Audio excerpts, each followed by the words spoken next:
আমরা বাঙালি জাতিগতভাবে একটু কুপমণ্ডুক। আমরা নিজেদেরকে সেল করতে পারি না। যদি কোনো প্রোগ্রাম হতো যেমন খুশি তেমন সাজো টাইপের, হ্যাঁ, Real conversations, people. I am sorry to say, তখন আপনি এগুলো পরে আসতে পারেন। both has to come to one point, মানে শুধু তো কাস্টমার অ্যাডজাস্ট করলে হবে না, কিংবা শুধু ডিজাইনার অ্যাডজাস্ট করলে আসলে হবে না, right? Fellow Micah Mother Bhanga. The society ain't ready for this. When you এবং আমার সবচেয়ে কষ্ট হয় বাবা মাদের জন্য, যারা লাখ লাখ টাকা ওই বাচ্চাদের পেছনে ফ্যাশন ডিজাইনার হওয়ার জন্য খরচ করছে। thinking that, আরে ভাই এটাই তো মনে হয়। Don't worry, your mics don't. নপুরে যায় কাপড় কিনে সেটা নিয়ে এসে জিনিস বানায়। বেশিরভাগ পাকিস্তানি ডিজাইনাররা পুরো ফ্যামিলির একটা কিন্তু সাপোর্ট সিস্টেম আছে। আমাদের দেশে কয়টা ডিজাইনারের পিছনে তার ফ্যামিলি সাপোর্ট আছে, সেটা তো একটা বিশাল কোশ্চেনের ব্যাপার আছে। No filter Friday, it's all in your. ইউরোপে যদি চিন্তা করেন, স্লো ফ্যাশনটাই কিন্তু ওরা cycling, slow fashion, thrift store, এগুলো দিয়ে এটা ওদের কাছে ইন ফ্যাক্টর।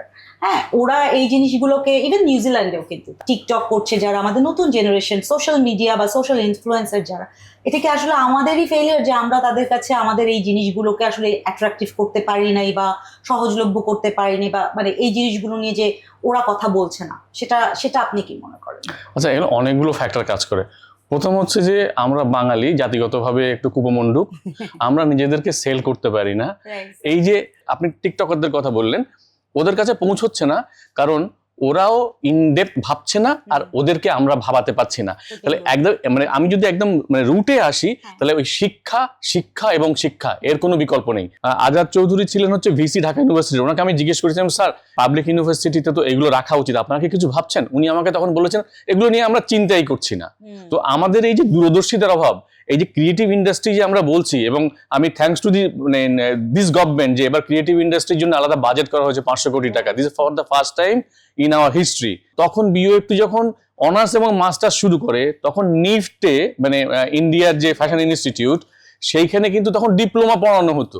আর আজকে ওরা কোথায় আছে? ওদের ছেলেমেয়েরা নিউ ইয়র্কের একেবারে পশ জায়গায় তাদের আউটলেট, তারা নিউ ইয়র্ক ফ্যাশন উইকে যাচ্ছে, তারা প্যারিস ফ্যাশন উইকে যাচ্ছে, আর আমরা কোথায়? আচ্ছা, এখানে সাইফার ভাই, ওদের সৌদি আরবের একটা প্ল্যান আছে, সৌদি আরব 2030। হ্যাঁ, ওদের এজেন্ডাটা হচ্ছে 2030। সেম কনসেপ্টটাই যদি আমরা রিক্রিয়েট করতে পারি, যে ইটস এ ইউনাইটেড এফোর্ট, কোনো ডিপার্টমেন্ট আমরা বাদ দিব না যেখানে আমাদের একটা অ্যাডভান্টেজ আছে। We can also say Bangladesh 2030, 2040, 2045, what ever, ওইভাবে করে ওরা যেভাবে টার্গেট করে আগাচ্ছে, we could have done that. একদমই। এবং জানেন, ওদের যে ফ্যাশন কাউন্সিল হয়েছে, সেটা গভর্নমেন্টের কালচারাল মিনিস্ট্রির আন্ডারে ফ্যাশন কাউন্সিল হয়েছে। ইন্টারেস্টিংলি, মানে গভর্নমেন্ট তাদেরকে প্যাট্রোনাইজ করছে, কিন্তু আমাদের এখানে সেই জিনিস তো নাই। এখন জিনিসটা হচ্ছে যে আমাদের শিক্ষা ব্যবস্থায় যদি এত পিছানো থাকে, তাহলে আমরা যাদেরকে প্রডিউস করছি ওদের তো এখানে দোষটা কোথায়? এবং জিনিসটা হচ্ছে, how are we going to go further with this kind of education? হ্যাঁ, তো এখানে আপনি সাইফুল ভাই কিছু বলতে চাচ্ছেন? মানে ওদের তো মনিটর করার কেউ নেই, গভর্নমেন্টের কোনো ওই ধরনের কোনো বডি নেই যে এই ইনস্টিটিউটগুলোকে মানে মনিটর করবে। আর বডি থাকলেও সেখানে কারা থাকবে সেটা একটা বড় প্রশ্ন, যে ওদেরকে মনিটর করার মতন যোগ্যতা কাদের আছে তাদেরকে মনিটর করার জন্য, সেটা তো নেই। এবং আমার সবচেয়ে কষ্ট হয় বাবা মাদের জন্য, যারা লাখ লাখ টাকা ওই বাচ্চাদের পেছনে ফ্যাশন ডিজাইনার হওয়ার জন্য খরচ করছে। সেক্ষেত্রে আপনি কি কখনো এরকম পেয়েছেন যে আপনাকে গেস্ট হিসাবে ডাকা হয়েছে, বা মেন্টরশিপ, বা আপনি কি কাউকে আপনার উইং এ কখনো নিয়েছেন কিনা? আমি অ্যাজ আ মেন্টর আমি কোথাও ইনভাইটেড হইনি কখনো, অ্যান্ড রেকগনিশনটা কতটুকু পেয়েছি সেটা ওরাই ভালো বলতে পারবে। বাট আমি যখন আরঙ্গে কখনো গেছি, ওখানকার ডিজাইনাররা এসে বলেছে উই লাভ ইউর ওয়ার্ক, আমরা দেখিয়েছি। ওরা ব্র্যাকে বোধহয় কখনো কখনো আমাদের মেনশন করা হয়েছে কাজ নিয়ে, অ্যান্ড তারা নাকি ফলো করে। আমাকে আগে বলা হতো বোধহয় যে ট্রেন্ড সেটার, অন্যরাও কিছু করার আগে ইন্টারন্যাশনালি, তখন তো আর এই পিন্টারেস্টের যুগ ছিল না। বা এই জন্য আমি বলি যে ওরা ফ্যাশন ডিজাইন পড়তে আসে, একটা ডিগ্রি পায়, কিন্তু দে বিকাম ডেভেলপার। জাস্ট মানে ডিজাইনার থেকে ডেভেলপার হয়েছে, ডিজাইনার আর থাকছে না, কিন্তু কারণ গার্মেন্ট ইন্ডাস্ট্রিতে ওকে ডিজাইন করার সুযোগ নেই। সে কিন্তু এখানে কপি করছে, সে কিন্তু এখানে আপনার ইন্টার্নশিপ করতে পারতো, ধরেন ডিজাইনারদের সাথে। পড়ানো যেটা হচ্ছে, এরা কিন্তু লোকাল ইন্ডাস্ট্রির কি ডিমান্ড সেইটা অনুযায়ী তাদের কিন্তু সিলেবাসে কিছুই নাই। শুধু ওই যে গাউন করো আর করো, আর হচ্ছে গার্মেন্টস এর কাপড় চোপড়ের জন্য যে যতটুকু লাগে মানে ফাস্ট ফ্যাশনের, ওরা ওইটুকুই শিখছে, ওর বাইরে আর কিন্তু অ্যাকচুয়ালি কিছু শিখছে না। অ্যাকচুয়ালি মানে আমি ইন মাই কোর্স যখন থেকে আমি অ্যাপয়েন্ট করতে চেষ্টা করলাম, অ্যাজ আই সেড, কোর্স কারিকুলামে গন্ডগোল। ওরা শুধু জিন্সের jacket and gowns, these two, and also some sort of frock, এই ফ্রক কালচারটা আমাদের দেশে কয়জন এটা পরে? কবে ছিল? আর আরেকটা জিনিস হচ্ছে আপনার জিন্সের jacket, I would understand because হ্যাঁ। হয়তোবা এটা একটা এক্সপোর্টের সুযোগ ডিমান্ড আছে, আছে হ্যাঁ, একটা, হ্যাঁ, আই আন্ডারস্ট্যান্ড। কিন্তু এই যে গাউন অ্যান্ড ফ্রক, হ্যাঁ, হুম। লোকালি মানুষদেরকে পরানোর জন্য হয়তোবা 12 বছরের বাচ্চা নিচে পড়ছে। হ্যাঁ, এখন এখন তো তো সেটাও তো- জিনিসটা হচ্ছে এটা হু ইজ ওয়ারিং ইট। আমি যে ডিজাইনগুলো দেখেছিলাম সেটা হচ্ছে যে এটা আপনার একটা থিমড কোনো ইসে হলে, যদি কোনো প্রোগ্রাম হতো যেমন খুশি তেমন সাজো টাইপের, হ্যাঁ, I am sorry to say, তখন আপনি এগুলো পরে আসতে পারতেন। হ্যাঁ, সেটাই। বাট দ্য থিং ইজ এটা কি গ্লোবাল কোনো স্টাইলের সাথে গেল, কোনো কিছুর সাথে গেল, আমি কোনোভাবেই এটা রিলেট করতে পারলাম না। আপা আরেকটা জিনিস, আমাদের বাচ্চাদের জন্য কোনো ডিজাইন নেই, এবং ইভেন আমাদের টিনেজারদের জন্য কোনো ডিজাইনার নেই। টিনেজাররা কি পরে? ছোটদের বড় সাইজ আর বড়দের ছোট সাইজ, এদের জন্য কেউ ভাবছে না। এখন মনে হয় কিছু কিছু মানুষ they are concentrating on gen Z's the category, so এইটা একটু বাড়ছে, বাট যেই ছোট ক্যাটাগরিটা বললেন ওটা এখন পর্যন্ত নাই, মানে কোনো ডিজাইনার ওয়্যার নাই। We have those fast fashion which is also good, but এছাড়া ডিজাইনার ওয়্যার কোনো কিছু নেই। এই ডিসকানেক্টটা যে আমাদের যে আগের জেনারেশন, যেখানে আমি আপনার কথা বলছি, বা তারপরেও আমাদের ফ্রেন্ডরাও আছে যারা এখন ভালো কাজ করছে, কিন্তু এই যে নতুন জেনারেশনে, এই যে আপনাদের আলোচনা থেকে যেটা টেক আউট, যে ওরা আসলে এই ডিসকানেক্টটাই, এটা কেন হচ্ছে?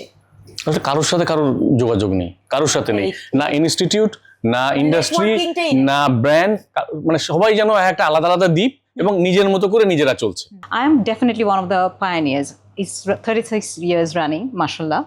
And আমার কাপড় সবার সাথেই, তোমরা যারা যারা আছো সবাই জানো যে it's wearable, very wearable and very relatable, সব মেমোরির সাথে তোমাদের অনেকের সাথে অ্যাটাচ। কিন্তু যখন আমাদের যারা ইয়াংরা যা কোথেকে ইন্সপিরেশন নেবে, ওরা তো আমাদের নাম শুনেনি, কারণ আমরা কিন্তু একা কাজ করি, সো আমরা মার্কেটিং করতে পারছি না, আমরা কোনো ইনফ্লুয়েন্সার নিতে পারছি না, আমরা কেন নিতে পারছেন না আপা? ফাইন্যান্স, আমাদের তো ফান্ডটা দিতে হবে, আমরা তো ইন্ডিভিজুয়াল কাজ করছি, তো আমরা তো ছোট। কিন্তু যখন অন্যান্য যারা কাজ করছে ইন্টারন্যাশনালি, যখন ওরা সাব্যাসাচিকে দেখছে, মানিশ মালহোত্রাকে দেখছে, তাদের সেলিব্রিটি এন্ডোর্সমেন্টটা দেখো, হ্যাঁ। তারপরে ওদের নাটকে বাদ দিলাম ইন্ডিয়া, কিন্তু Pakistan had been a very very influential platform in বাংলাদেশের প্রেজেন্ট ফ্যাশন ইন্ডাস্ট্রিতে।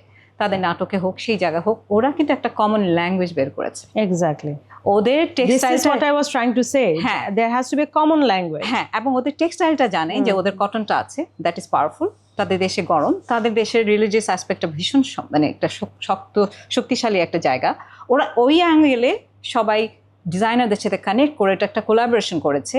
সবার একটা হেয়ার স্টাইল একই রকম, সবার একটা মেকআপ একই রকম, সবার পায়ের স্যান্ডেলটা একই রকম, এটা লুকটা কিন্তু নিয়ে ইন্ডিয়াতেও সেম আপা, because they are promoting their fabrics and everything through the designers. হ্যাঁ, mass media থেকে, and also mass media fashion মানে the MPs are wearing exactly, ওটার সাথে একটা কানেকশন আছে। and হ্যাঁ, তো তখন কি হয়েছে, ওদের এই জিনিসটা যখন ওদের সিনেমাটা দেখছি, ওদের নাটকগুলা দেখছি, এভরিডে ইনপুট। আমাদের নাটকে সবচেয়ে কম টাকা কোথায় দেওয়া হয়? কাপড়ের জন্য। না মাগনা নিয়ে এসো, ফ্রি নিয়ে এসো, আমরা ভাবছি না। আমাদের এখন নিজেদের যা আছে তাই পরে তাই আসো। পড়ে যাবে। দুই একজন ডিজাইনার হয়তো একজন কস্টিউম ডিজাইনার রাখছে, বা দুজন ডিরেক্টর কস্টিউম ডিজাইনার রাখছে, কিন্তু সেটা তো হওয়ার কথা ছিল না।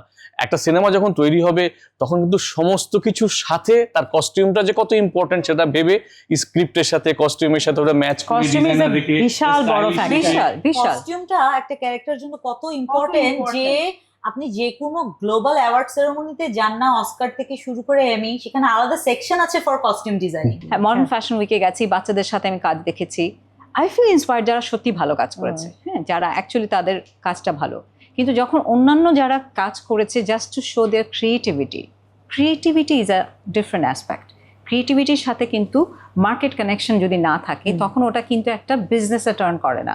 সো ওই বিজনেস কিন্তু আমাদের আর্টিসানসকে আর হেল্প করছে না, বিকজ এটা একটা ইন্ডিভিজুয়াল আত্মকেন্দ্রিক একটা এক্সপ্রেশনের একটা জায়গা চলে আসছে। It's like a piece of There should be both of it together. There should be a combination of it. I have a lot of creative ideas. আমাকে তো আবার তাঁতিদের কথাও চিন্তা করতে হবে, আমার যাদের উইভিং করে তাদের কথা চিন্তা করতে হবে, আমার সেলস পিপলদের কথা চিন্তা করতে হবে, ওদেরকে ধরে রেখে আমার ক্রিয়েটিভিটিটাও করতে হবে, আবার ওয়্যারেবলও করতে হবে, আবার এক্সপেরিমেন্টালও করতে চাই। মানে একটা লেভেলে ওরা আসতে পারছে না কোনো একটা কারণে, বিকজ ম্যাস প্রডিউস করছে না, আবার হচ্ছে যে কাস্টমাইজ জিনিসগুলো সেল করতে ওভাবে মার্কেটিং ব্র্যান্ডিং করতে পারছে না জিনিসটা, মানে somewhere they are getting stuck. So এই পুরো প্রসেসটা is a very long process. আপনি যেমন আপনার ক্রিয়েটিভিটি জায়গাটা থেকে যদি স্ট্যান্ড নিচ্ছেন, তো সেখান থেকে আউটরিচ, তো সেই ক্ষেত্রে কাস্টমারের অ্যাঙ্গেল থেকেও কিন্তু আসলে ওই জায়গাটা আসে যে আমি ডিজাইনারকেও একটু চাই আমার সাথে অ্যাডজাস্ট করুক, অ্যাডাপ্টেড, সেটা আপনি ক্রিয়েটিভের জায়গায় হন, প্রাইসিং এর জায়গায় হন, কোনো কিছু both has to come to one point. মানে শুধু তো কাস্টমার অ্যাডজাস্ট করলে হবে না, কিংবা শুধু ডিজাইনার অ্যাডজাস্ট করলে আসলে হবে না, রাইট? সো ওই মিডল গ্রাউন্ডটা কি আমরা আসতেছি, তাহলে কি আসলে আউটরিচ কম হবে? আমরা পারছি না। প্রথমে তো এক একটা ডিজাইন আমাদের যখন আমরা এক একটা আউটফিট করি, এটা কিন্তু অ্যাকচুয়ালি স্লো ফ্যাশন বলা চলে। It takes 4 to 5 days।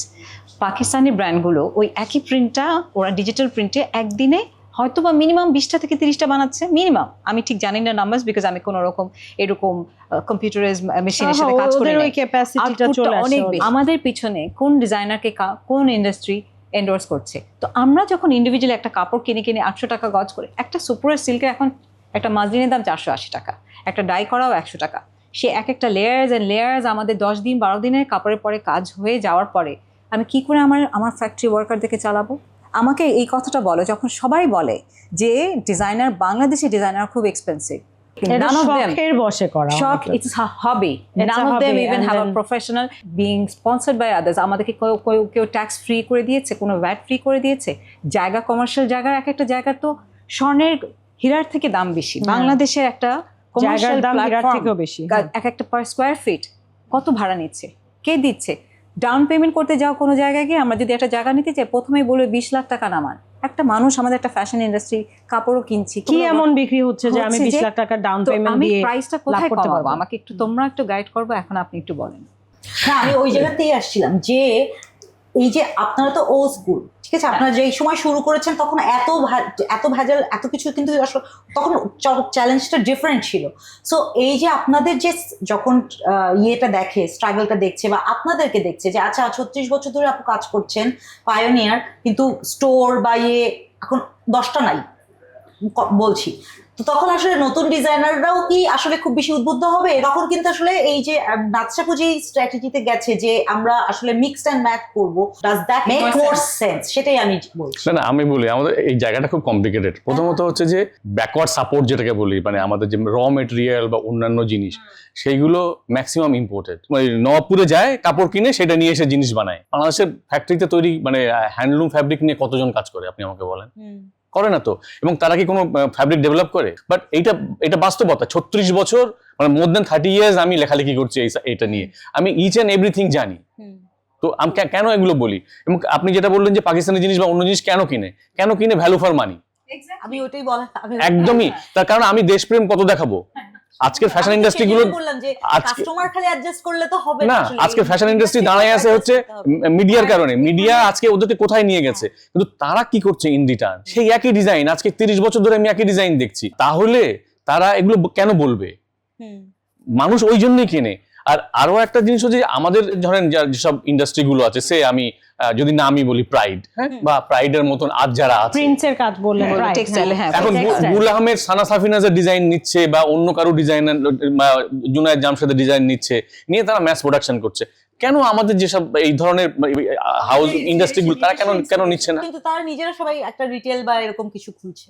আচ্ছা, আর একটা জিনিস হচ্ছে যে ডিজাইনারদের কথা আমি যদি বলি, যারা মানে পড়ে বের হয়, পৃথিবীর সব দেশে তো পড়ে বের হচ্ছে, সব দেশে তো ডিজাইনার, কিন্তু তারা তো ডিজাইনার প্রত্যেকে কিন্তু নিজের ব্র্যান্ড করছে না, ব্র্যান্ডের মধ্যে থাকছে। কেউ ডিওরের সাথে কাজ করছে, তো কেউ ভার্সাচির সাথে কাজ করছে, কেউ সাবিয়াসাচির সাথে কাজ করছে, কিংবা কেউ প্রবাল গুরুং এর সাথে কাজ করছে, হ্যাঁ, কিংবা কেউ অনিতা ডঙ্গরের সাথে কাজ করছে। আমাদের দেশে সেটা কেন হয় না? এটা দুইটা কারণ। একটা হচ্ছে যে ডিজাইনাররা ওদেরকে সহ্য করতে পারে না, আর অন দ্য আদার হ্যান্ড ওরা নিজেরা ব্র্যান্ড হতে চায়। কিন্তু বাবা শেখো কিছুদিন জুতা সুপতলা খোয়াও, মানে থার্ড সেমিস্টারে পড়তে টেক্সটাইলটা কোথায়? তার সাথে মেশিনারিজ কই? মেশিনারিজ আছে আপা, সেগুলো কিনতে হবে আমাকে। যদি আমি ব্র্যান্ড তৈরি করতে পারি, আমাকে ইনভেস্ট করতে হবে। এটা হচ্ছে একটা পয়েন্ট। আর গভর্নমেন্টকে দেখতে হবে যে আমি আমার ইন্ডাস্ট্রিকে সুযোগ বেশি দিব না, আমি ওদেরকে সুযোগ বেশি দিব। আচ্ছা, ওদেরকে আমি নিয়ে আসছি, ওরা সমস্ত ফর্মালিটি মেনে এইখানে আসছে, এই বিষয়ে কোনো সন্দেহ নেই। কিন্তু যে কাপড়গুলো তারা নিয়ে আসছে, কয়টা এলসিতে নিয়ে আসছে, কয়টা ব্যাগেজে নিয়ে আসছে, সেটাও কিন্তু গভর্নমেন্টের দেখার জায়গা। আর না হলে আমার ইন্ডাস্ট্রি বাঁচবে না। বেশিরভাগ পাকিস্তানি ডিজাইনার্সরা পুরো ফ্যামিলির একটা কিন্তু সাপোর্ট সিস্টেম আছে। আমাদের দেশে কয়টা ডিজাইনারের পিছনে তার ফ্যামিলি সাপোর্ট আছে, সেটা তো একটা বিশাল কোশ্চেনের ব্যাপার আছে। সো এই জায়গাটায় যে এই এটাও একটা নিড। এটা দুইটা জিনিস নিয়ে আপনাদের সাথে কথা বলি। নাম্বার 1 হচ্ছে আমাদের একটা ইন্ডাস্ট্রি বেশ ভালো ডেভেলপ করেছে, সেটা হচ্ছে ফাস্ট ফ্যাশন, যেটা সেটার জন্য আমরা এক্সপোর্ট করতে পারছি এবং we are earning billions of dollars for that R&D sector। R&D সেক্টরে। এখন জিনিসটা হচ্ছে যে একটা দিক আমরা করেছি, but the future is also handmade and it is about sustainability. So আমাদের স্লো ফ্যাশন ইন্ডাস্ট্রিটাও যদি আমাদের গভর্নমেন্ট থেকে আমাদের একটা হেল্প আসতো, জিনিসটাকে একটু রেগুলারাইজ করা যেত, একটা সিস্টেমের মধ্যে আনা যেত, আই থিঙ্ক এটাকে রিভাইভ করা সম্ভব। সব জায়গায় শেষে প্রোডাক্টটা কিরকম দেখা উচিত, যেটা আমার মনে হয় যে, কারণ অনেক সময় ম্যাগাজিনসরা পেপার আমার সাথে কাজ করতে চাইলেও কিন্তু আমি কাজ করতে চাইতাম না, আই ইউজ টু রিফিউজ, যে না আই ডোন্ট ওয়ান্ট টু। সব কথার শেষ কথা, যখনই তুমি চাও আর না চাও, কিন্তু দুজনেই যদি এই ডিজাইন অ্যাসপেক্টটাকে একটু জোর দেওয়া হয়, শুধু আমি পরবো, আমাকে ভিডিও করবে, আমার অনেক প্রচারণা হবে, সেটা না করে একটা ডিজাইনার অ্যাঙ্গেলকে চিন্তা করতে হবে, তাকেও সেই মূল্যায়নটা দিতে হবে। না, এখন আমাদের এখানে ফ্যাশন ডিজাইন পড়ানো হচ্ছে, কিন্তু লুক ডিজাইনার নেই, স্টাইলিশ নেই। সো এখন কি করা যায়? কমপ্লিট ডিজাইনটাই হবে। আমি শুধু কাপড় আমাকে দিয়ে দিলেন, কিন্তু এটার সাথে আমি কি শুজ Shoes-টা কি কি যাবে, যাবে, ব্যাগ কি? কি নিব আর জুয়েলারি কি নিব, এটা যদি আপনি ডিজাইন না করে দেন, আমাকে সাজেস্ট না করেন, তাহলে কমপ্লিট লুকটা হলো না। এবং সেখানে কিন্তু একটা আইডেন্টিটিটা ইজ বিং Exactly. মেড। আরেকটা জিনিস কি আপু, আপনি যেটা বলছেন এটা কিন্তু অনেক বছরের প্র্যাকটিস ইন ওয়েস্ট। হ্যাঁ, আমাদের এখানে কিন্তু এই প্র্যাকটিসটা এখানে কিন্তু আবার এরকমও আছে যে ডিজাইনার শুধু স্টাইলিস্ট, যে কিনা ফিক্স করে আমি এই ডিজাইনার ক্লোদিং নিব, এই ডিজাইনার জুয়েলারি পরাবো, Exactly. এই জুতাটা পরাবো, তার কাজটাই কিন্তু ওইটাই। সবকিছু একসাথে কোঅর্ডিনেট করে লুকটা ফিক্স করা। কিন্তু আমাদের এখানে ঠিক একটু আগে যেটা বললেন যে ওই যে এই জিনিসটা করে দেওয়ার চেষ্টা করা হলেও যেটা হয় যে ক্লায়েন্ট সে করবে কি, তার আপনি যে লুকটা দিচ্ছেন, আপনার কাপড়টা তার খালি পছন্দ হয়েছে, আপনার লুকের অন্য সবকিছু সে চেঞ্জ করে ফেলবে। বিকজ আমরা ওই যে ওই অ্যাওয়ারনেসটা নাই, আমাদের ওই অ্যাওয়ারনেসটা এবং আমার কাছে মনে হয় উই আর অলসো ডিজাইনার্সরা, আমরা নিজেদেরকে একটু দূরে রাখছি না, দূরে রেখে না হলেও we have to put hour foot down, because we know designers create everything, তাই না? জানতে হবে যে সবকিছুরই মধ্যে কিন্তু একটা design is very important. Aesthetic is very important in everything. phone sets has become so important of the integrated part of fashion industry যে অনেক সেট, অনেক সিরিজ অ্যাকচুয়ালি ফ্যাশন ইনফ্যাক্ট আমার মনে হয় যে উই আর গোইং রিগ্রেসিভ, মানে আমরা পিছনে পিছনে চলে যাচ্ছি। আমরা আগে ফোনগুলো চিন্তা করে সেটাই। প্রত্যেকটা ড্রেসের সাথে মিলাই মেলা আমরা এবং ইন্টারেস্টিংলি এখন আপনারা দেখবেন যে মানে নতুন মন আসলে ফ্যাশন শো করছে। হ্যাঁ, এইটা ইন্ট্রোডিউসড বাই আনিলা হক সিমেন্সে, সেটা আছে কত বছর আগে। হ্যাঁ, সেটা এখন নতুন করে আবার করছে। সবাই করেছে। আচ্ছা, আমি একটা জিনিস বলতে চাই, সেটা হচ্ছে যে আমরা যে আলোচনা করছি সেটা হচ্ছে রিলেটেড টু আওয়ার ইন্ডাস্ট্রি। এখন আমি 10 বছর ধরে শুনে আসছি যে আমাদের ইন্ডাস্ট্রির টার্নওভার হচ্ছে 10,000 কোটি টাকা, কিন্তু আসলে কি, আসলে কত? এটা কোথায় রিপোর্ট? এটা কবেকার রিপোর্ট রিপোর্টে আছে। হ্যাঁ, এটা ভাই হ্যাঁ। কোন রিপোর্ট? এটা হচ্ছে FEAB 10 বছর আগে থেকে এই কথা বলে আসছে যে টার্নওভার 10,000 কোটি টাকা ফ্যাশন ইন্ডাস্ট্রি। এখন যদি তাই হয় তাহলে 10 বছরে কত বাড়লো? অ্যাট দ্য সেম টাইম আমাদের বিউটি ইন্ডাস্ট্রি, এই ইন্ডাস্ট্রিগুলোর একটা সার্ভে হওয়া উচিত, অন্তত গভর্নমেন্ট থেকে হওয়া উচিত, মানে ইট ইজ এ মাস্ট। তাহলে কিন্তু আমরা বুঝতে পারবো যে আমরা কোন পথে এগোবো, কি করলে এটা আরো বাড়ানো যাবে, কি সম্ভব কি সম্ভব না, কি পরিমাণ ডিজাইনার আছে, প্রতি বছর কতজন ডিজাইনার বেরোচ্ছে, কতজন আর্টিজান কাজ করছে, কোনো পরিসংখ্যান নাই। ইভেন এই ইন্ডাস্ট্রিতে 90% কিন্তু মহিলা কাজ করে, এবং সেইটা এই যে উইমেন এম্পাওয়ারমেন্ট আমরা বলছি, এটা কিন্তু দুর্দান্ত একটা university, both fashion and beauty. কিন্তু এইগুলো নিয়ে আসলে সরকারের কাজ, যেহেতু এখন আমি ক্রিয়েটিভ ইন্ডাস্ট্রিকে রেকগনাইজ করা হচ্ছে, ক্রিয়েটিভ ইন্ডাস্ট্রি মানে শুধু লেখালেখি, নাটক, গান, সিনেমা না, ফ্যাশন, বিউটি এটাও part of the creative industry. গভর্নমেন্টের উচিত প্রপার লোক এই ইন্ডাস্ট্রির জন্য রাখা, মানে এই ক্রিয়েটিভ ইন্ডাস্ট্রির জন্য একটা ডিপার্টমেন্ট করা, যে ডিপার্টমেন্টে আসলে প্রপার লোক থাকবেন, তারা এই কাজগুলো করবে, তাহলে হয়তো একটা সুরাহা হতে পারে। সেখানে কিন্তু আসলে শুধু আমরা কিন্তু এখন পর্যন্ত জামা কাপড়ে আসছি, সেখানে কিন্তু আপনার জুয়েলারি, না এভরিথিং মানে বোথ জামা কাপড় এবং অ্যাকসেসরি। এই যে বাজেটে যে অ্যামাউন্টটা আসলো, সেটা অ্যালোকেট করার জন্য যে পরিসংখ্যানের কথাটা বললেন, সেটা সবচেয়ে বেশি ইম্পর্টেন্ট, বিকজ সেই রিসার্চটা না থাকলে তো আসলে হ্যাঁ, কিন্তু বাজেটে ফার্স্ট অফ অল যেটা দিয়ে শুরু করেছিলাম বাজেটে ফ্যাশন এবং স্পোর্টস, এই দুটোই neglected। না, এটা আমি একটু গুছিয়ে বলি। সেটা হচ্ছে যে বাংলাদেশের বাজেটের আগে সমস্ত স্টেক হোল্ডারদের সাথে একটা মিটিং হয়, সেটা বাংলাদেশ ব্যাংকের সাথে মিটিং হয়, NBR এর সাথে মিটিং হয়। তাতে করে কি হয় যে বাজেটে তাদের যে দাবি দাবাগুলো তুলে ধরা যায়, বার্গেন পয়েন্ট থাকে। আমি এই পর্যন্ত দুটো ইন্ডাস্ট্রিকে কখনোই দেখি না, কারণ দুটো ইন্ডাস্ট্রির আসলে কোনো বডি নেই যারা গিয়ে কথা বলবে। হ্যাঁ, স্পোর্টসের বডি আছে, কিন্তু জীবনে তারা এটা করে না। এবং বছর 4-5 আগে আমি একবার আমি একটা টেলিভিশনে কাজ করার কারণে কিছুদিন আবার স্পোর্টসে ফিরেছিলাম, মানে আমার ব্যাকগ্রাউন্ড তো স্পোর্টসের। তো আমি জিজ্ঞেস করেছিলাম একজন কর্মকর্তাকে যে আপনারা এইটা নিয়ে কথা বলেন না কেন? তো উনি বললেন যে এই প্রথমবার এইরকম একটা কোয়েশ্চেন আমাকে করা হচ্ছে। আর অ্যাট দ্য সেম টাইম আমি আমাদের ফ্যাশন ইন্ডাস্ট্রির কথা বলবো, আমাদের এই ইন্ডাস্ট্রির প্রপার রেজিস্টার্ড কোনো অ্যাসোসিয়েশন, কোনো বডি নাই যারা গিয়ে অন্তত গভর্নমেন্টের সাথে বার্গেন করবে, এনবিআর এর সাথে বসবে। সো এইটা খুবই দুঃখজনক একটা ব্যাপার যে আমাদের ফ্যাশন ইন্ডাস্ট্রির বয়স কিন্তু আমাদের আরএমজি থেকে আগে। ফ্যাশন ইন্ডাস্ট্রি শুরু হয়েছে 1973, আরএমজি শুরু হয়েছে 78-এ। সো সেইটা যদি বলি, এত বছরের 50 বছরের একটা ইন্ডাস্ট্রির একটা প্রপার অ্যাসোসিয়েশন, প্রপার বডি নাই যারা কিন্তু না গভর্নমেন্টের সাথে গিয়ে বার্গেন করবে। সো এর থেকে দুঃখজনক আর কি বলবো। এখন আমি আরেকটা প্রশ্ন করি, জিআই, হ্যাঁ, তো আমরা তো অনেক কিছুর জন্য আমরা জিআই পেয়েছি এবং চেষ্টা চালিয়ে যাচ্ছি আমরা পেতে। এখন জিআই পাওয়ার বেনিফিটটা হচ্ছে কি, ইফ দিস গোজ অ্যাব্রড, এখন আমাদের একটা ট্যাগ হয়ে গেছে যে দিস ইজ বাংলাদেশি, হ্যাঁ, এবং এটার মিনস যে আমি যে প্রাইসটা চার্জ করি তার থেকে অ্যাটলিস্ট 20-30% বেশিও আমি চার্জ করতে পারবো, because this is mine, this is Bangladeshi. হ্যাঁ, সো এটার আমার একটা নিজস্বতা আছে, this is unique, that is why I can charge more. হয়তোবা আমাদের জন্য প্রেস্টিজিয়াস ইন জেনারেল, কিন্তু আমাদের এই শিল্পর জন্য, এই ফ্যাব্রিকের জন্য, এই কাজের জন্য, এই প্রোডাক্টের জন্য কোনো লাভই হয় নাই। এগুলো নিয়ে তো আমরা বিদেশে যাই না, ইভেন আমার ঢাকা শহরেও আমি আরেকটা প্রাইস আমি চার্জ করতে পারিনি। আমি যদি মার্কটা প্রাইস চার্জ করতে পারতাম তাহলে আমি আর্টিসানদেরকেও আরেকটু বেশি দিতে পারতাম। That make sense, right? আমরা যদি এই জিনিসগুলো নিয়ে আমরা বাইরে না যেতে পারি, আমরা কেন এখন পর্যন্ত আমাদের এগুলা নিয়ে, আমাদের এখানে কেন ফ্যাশন উইক নাই কেন? প্রত্যেকটা দেশে যখন একটা প্রপার ফ্যাশন উইক আছে, আমাদের তো এই জিনিসটাও পর্যন্ত আমরা এখন পর্যন্ত করতে পারি। আচ্ছা, জিআই নিয়ে কথা বলতে গেলে অনেক কিছু বলতে হয়। রিসেন্টলি একটা সেমিনারে একজন বলছিলেন যে বাংলাদেশ হচ্ছে একটা রিঅ্যাক্টিভ দেশ, নট প্রোঅ্যাক্টিভ দেশ। এবং জিআই এর সাথে আমার সম্পৃক্ততা একেবারে ডে 1 থেকে, কারণ যখন উপ্পাটা জামদানি ওদের জিআই পেয়ে যায়, আমরা জানার পরে ওটা বন্ধ করার চেষ্টা করেছিলাম, এবং তখন আমাদের জামদানি জিআই পায়, সেটার জন্য অনেক বড় লম্বা প্রসেস ছিল। কিন্তু উপ্পাটা জামদানিকে ওই সেই সময়কার গভর্নমেন্ট ছেড়ে দিয়েছে, না ইন্ডিয়াটা ইন্ডিয়া করুক, আমাদেরটা আমরা করি। আর এইটা ছাড়াটা হচ্ছে চরম ভুল। এরপরে ইন্ডিয়া আরো আরেকটা জামদানি জিআই নিয়েছে, খুবই কনফিউজিং তাদের কাজকর্ম। এবং তারপরে আরো একটা জামদানির জন্য ওরা অলরেডি জিআই অ্যাপ্লিকেশন করে রেখেছে। এর মধ্যে ওরা টাঙ্গাইল নিয়েছে, এবং টাঙ্গাইলে প্রথম ওরা অ্যাপ্লিকেশন করেছিল যে টাঙ্গাইল শাড়ি ফ্রম ওয়েস্ট বেঙ্গল, কিন্তু ওয়েস্ট বেঙ্গল বললে হবে না। স্কুটিনিতে বাদ যাওয়ার পরে ওরা টাঙ্গাইল শাড়ি অফ বেঙ্গল বলেছে। যখন জামদানির প্রসঙ্গ আসলো, আপনারা এখনো যদি অন্ধ্রপ্রদেশের যে ক্রাফটস কাউন্সিল আছে ওইখানে ঢুকে দেখেন, ওরা স্পষ্ট বলছে যে ওখান থেকে 3 জন উইভারকে বাংলাদেশে পাঠানো হয়েছে, তারা শিখে গিয়ে ওইটা বুনছে এবং সেইটা তারা জিআই নিয়েছে। এখন তাহলে তারা কিভাবে এসেছে, তাদেরকে কেন আমরা শিখিয়েছি, এই প্রশ্নগুলো ওঠে। কারা তাহলে মানে তাদেরকে অ্যাপ্রুভ করলো, আসতে সুযোগ দিল। আচ্ছা, সেটা যাক।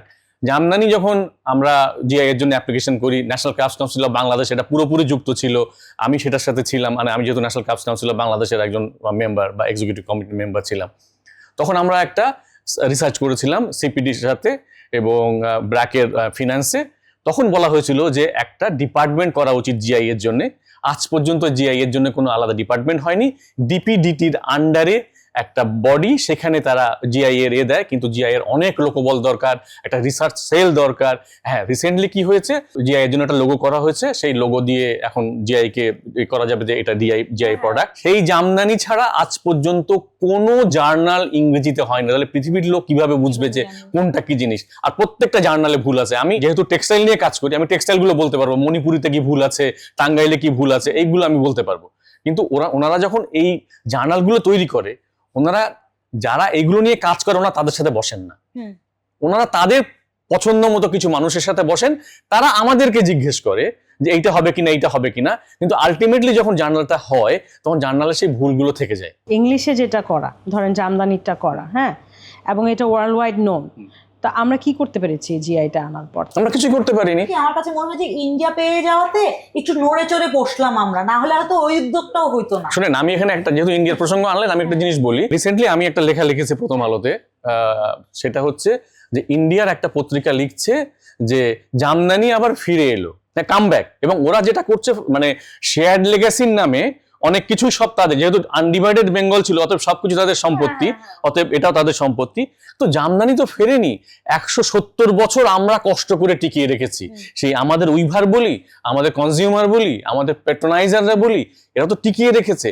কিন্তু আমি যখন দিল্লিতে আমি হাই কমিশনে জিজ্ঞেস করলাম, সেখানে একজন কর্মকর্তা বললো আমার নামটা উল্লেখ করবেন না। আমি ঠিক আছে, আপনার নাম উল্লেখ করবো না, কিন্তু আপনি বলেন না এগুলো তো আমাদের চোখে পড়েনি। তাহলে হাই কমিশনের কাজ কি? ওনাদের চোখে কেন পড়বে না যে এই ধরনের লেখালেখি হচ্ছে, আপনারা প্রতিবাদ করেন? ওরা এখন নতুন যে কাজটা শুরু করেছে সেটা হচ্ছে যে জামদানির যে উইভিং টেকনিক, যেটাকে intangible cultural heritage of humanity লিস্টে যে ইউনেস্কো লিস্টিং করেছে, হ্যাঁ, সেইটাকে ওরা এখন ওদের বলে চালাচ্ছে। ওদের একাধিক ওয়েবসাইট, ওদের মিডিয়াগুলোতে লেখা হচ্ছে। এবং আমি লেটেস্ট যেটা বলি, কঙ্কনা রানাউত যে শাড়িটা পরেছে এই পূর্ব মেদিনীপুরের নন্দীগ্রামের, সেটাকে ওরা জামদানি বলছে এবং ওইখানে কিন্তু স্পষ্ট লেখা হচ্ছে এটা ইউনেস্কো স্বীকৃত। ঠিক আছে, আমি হাই কমিশনের কথা বাদ দিলাম, কিন্তু আমাদের গভর্নমেন্টের তো অনেক ডিপার্টমেন্ট আছে, তাদের চোখে কি এগুলো পড়ছে না? তাহলে তারা প্রতিবাদ করছেন, এই প্রতিবাদ কি সাধারণ মানুষ হিসেবে আমার আপনার করতে হবে? আমরা যদি আমাদের সেলিব্রিটিদেরকে দিয়ে পড়িয়ে কোথাও পাঠিয়ে বলতাম যে ইউনেস্কো দিয়ে অ্যাপ্রুভড, হ্যাঁ। এখন যদি কেউ মাজরিনের উপরে একটু ফুল বসিয়েছে, সাথে সাথে আরেকজন বললো এটা তো আমার কাজ ছিল। এখন যদি কেউ হ্যান্ড পেইন্ট চালিয়ে দিল, তখন বললো এটা তো আমার কাজ এই ছিল। জিনিস নিয়েও তো একটা আছে যে আমাদের নিজেদেরই কপিটার রাইট নাই, কোনো কপিরাইট নাই, উই ডোন্ট হ্যাভ এনি ডিস্টিংশনস, আমাদের মধ্যে নিজেদের মধ্যে কোনো কর্পোরেশন নাই, কোনো রকম একটা বডি নাই যেখানে ডিজাইনার্স অ্যাসোসিয়েশন হবে অ্যান্ড ওখানে একটা মাত্রা দেওয়া থাকবে যে এটা কিন্তু অফেন্সিভ হবে যদি এটা ধরা হয় যেটা এটা একটা মানে কপি হয়েছে বা কিছু একটা হয়েছে। অনেকগুলো একটা আমাকে আগেই বলছিল যে হু আর দ্য ডিজাইনার্স, হুমায়রা আপা আপনারা বলেন যে বাংলাদেশে আসলে ডিজাইনাররা কারা। আমি তোমাদেরকে জানতে চাই আসলে ডিজাইনাররা কারা। তারা এসে প্রথমেই পভার্টি নিয়ে কথা বলে, তাদের একটা স্যাড ব্যাকগ্রাউন্ড নিয়ে কথা বলে। ক্রিয়েটিভ কালচার তো আসলে স্যাড হতে পারে না, it has to come from passion. So তারা যদি একটা জায়গায় শুধু বলেই যে আমার সংসার চালাতে হবে, সেই জন্যই যদি এখন বেশিরভাগ মহিলা এন্টারপ্রেনাররা ক্রিয়েট হচ্ছে সংসার চালাবার জন্য, সিঙ্গেল মাম হচ্ছে, বাচ্চারা বড় হয়ে গেছে, কাজ করার নাই, তারা ভাবে যাই না একটা টেলারের কাছে যাই, একটা রেফারেন্স নিয়ে যায় অ্যান্ড কাজ হয়ে যাচ্ছে। দে আর টার্নিং ইনটু ডিজাইনার্স, নাকি আসলেই ডিজাইনাররা? বাট এটা তো ধরেন সব জায়গায় আছে, এটা থাকছে, এটা থাকবে, দ্যাট ইজ নট, হ্যাঁ এটা আসলে খারাপ কিছু না, সেটা স্বাবলম্বী করুক, কিন্তু ডিজাইনার বলার তো দরকার নেই। এবং একটা জিনিস ঠিক করা উচিত যে ইউনিভার্সিটি থেকে পড়ে বের করে কোনো একটা ব্র্যান্ডের সাথে কোনো একজন ডিজাইনারের সাথে 5 বছর ইন্টার্নশিপ করার পরে গিয়ে সে ডিজাইনার বলতে পারবে নিজেকে। এক্স্যাক্টলি, আমি সেটাই শোটাই শুরু করার সময় বলেছি, who is a designer? Designer, don't call yourself a designer, call yourself an entrepreneur. সবাই বিজনেস করুক, যার বিজনেস হচ্ছে আর যার হচ্ছে না সেটা ঠিক আছে, ওটা তো আলাদা কথা। কিন্তু এই যে নামটা, আমি যেটা বলতে চাচ্ছি যে এই যে কমিটি নাই, অনেক কিছু নাই, আমাদের তো basic understanding what is designer, who is entrepreneur, উদ্যোক্তা আর ডিজাইনারের মাঝখানে যে একটা তফাৎ, সেই আন্ডারস্ট্যান্ডিংই তো নাই, এটা তো আমাদের সময় থেকে নাই। না, এখানে আরেকটা জিনিস আমি একটু বলি, এক্ষেত্রে দোষ হচ্ছে আমাদের মানে আমরা যারা মিডিয়াতে কাজ করি, মানে যেহেতু আমরা সবাই মিডিয়ার মানুষ, আমার বলতে দ্বিধা নেই যে মিডিয়াতে সবচেয়ে কম টাকা দেয়া হয় যারা ফ্যাশন নিয়ে লেখালেখি করে। এই ডিপার্টমেন্টের জন্য একটা দুটো যদি আমি বাদ দিই, তাহলে এদের জন্য কোনো আলাদা মানে শেখার জায়গা নেই, কোনো কিছু করতে পারছে না। আচ্ছা ঠিক আছে, ফ্যাশন ডেস্কে চলে গেল, ফটোশুট কিভাবে হবে তার জন্য যে টাকা লাগে, মডেলদের যে টাকা দিতে হয় এবং স্টাইলিং এর জন্য আলাদা লোক রাখতে হয়, এগুলোর কোনো কিছুই নেই। কন্ট্রিবিউটরকে টাকা দিতে হয়, এই জিনিসগুলোই আমরা চিন্তা করতে পারছি না, যেহেতু ইন্ডাস্ট্রি প্রপারলি গ্রো করছে না। আবার আমরা মিডিয়াতেও এটা গ্রো করাতে পারছি না, ডিম আগে না মুরগি আগে, হ্যাঁ এটাও করতে পারছি না। এতে করে হচ্ছে কি যে আমরা যেটা লিখছি আমরা না জেনে লিখছি, অথবা ডিজাইনাররা যেটা লিখে পাঠিয়ে দিচ্ছে আমরা হুবহু ছেপে দিচ্ছি, এতে করে কিন্তু আরো ডেটোরিয়েট করছে। আসলে সবার আগে লাগবে হচ্ছে নিজেদের মধ্যে ইউনিটি। আমি জাস্ট এই শব্দটা মাথার মধ্যে আমার ঘুরছে, ইউনিটি না থাকলে আইডেন্টিটি হারাবে একদম। হ্যাঁ, তো সবার আগে লাগবে ইউনিটি। ফ্যাশন ইন্ডাস্ট্রি দুটো অ্যাসোসিয়েশন আছে, তারা কি বলতে পারবে যে লাস্ট 10 বছরে তারা একটা সেমিনার করেছে যেটা একটা এই কনস্ট্রাকটিভ আইডিয়া নিয়ে আজকে যেটাকে আমরা পডকাস্ট করছি, এইখানে যে কথাগুলো বলছি আমরা 4 জনে মিলে, একটা সেমিনার? নো ম্যাটার হোয়াট, ছোট এন্টারপ্রেনার হোক, বড় ডিজাইনার হোক, রিসার্চ বেসড ওয়ার্ক হোক, এমনি হোক, সব কিছুকে আমরা চেষ্টা করে আসতে। Because if we don't start it, if we don't work for it, if we don't talk about it, then who will? কিন্তু আমরা একা পারবো না। ভাই গভর্নমেন্ট অফিসের একটা নিয়মই করে দেওয়া উচিত, অ্যাটলিস্ট সপ্তাহে একদিন শাড়ি পরবে, তাহলে আমার উইভার বাঁচে, এটা আমাদের উইভার বাঁচবে, এইটাই আমাদের আসলে হওয়া উচিত যে একদিন হোক না, সপ্তাহে একদিন শাড়ি দিবস, আপনি সবকিছু পরছেন। শাড়ি একদিন পরবই আমরা, লোকাল ট্রেডিশনাল এবং মিক্স এন্ড ম্যাচও যদি পরি আমরা দেশি পরবো। লোকাল ক্রাফটসে যে নকশি আপনার এখানে প্রমোট হচ্ছে, জামদানির কাজ সহ জিনিস পরবো, আমি কাতানের কাজ পরবো, আমি পরবই। কারণ হচ্ছে আমি যদি আমার local designer, local wear, local fabric, local heritage, local crafts নিজেরা প্রমোট না করি, শুধু কথা বলেই যাই, তাহলে কি হবে? চেঞ্জ আসবে? এবং জানেন শ্রীলঙ্কাতে গভর্নমেন্ট অফিসে কিন্তু এটা ম্যান্ডেটরি শাড়ি পরতে হবে প্রতিদিন। হ্যাঁ, এটা তো দেখাই। তো তাহলে আমরা কেন পারি না? এবং দেশি শাড়ি পরতে হবে, এবং শুধু শাড়ি হবে না, এটা দেশি শাড়ি পরতে হবে। এখানে আরেকটা কথা, শাড়ি কেটে কিছু করা যাবে না। না, হ্যাঁ, আমাদের ডিজাইনাররা ওইটাই করছে, শাড়ি কেটে করছে। এই না, কিন্তু স্কুলগুলোতে টেক্সটাইলটা পাবে কোথায় তাহলে? ওরা তাতে টেক্সটাইলটা পাবে কোথায়? বোনাবে, তো সে বোনাবে যে 100 গজ যে বানালাম আমি, সেই 100 গজের আমার ক্রেতা কোথায়?